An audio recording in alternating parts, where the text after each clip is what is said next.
Hey, what's up? This is Ricardo at Parts People, and in this video, we'll outline the steps for completing a part replacement on your Dell PC. Visit our website and use this coupon for a 5% off discount.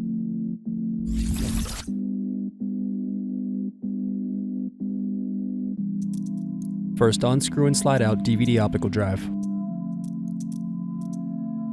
Then unscrew and remove bottom base.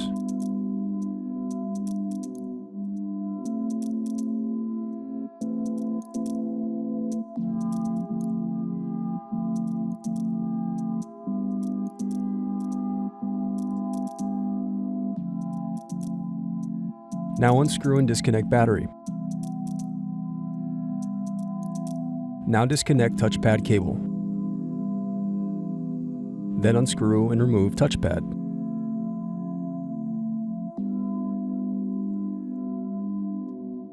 Thanks for watching. Don't forget to like and subscribe if you enjoyed this video.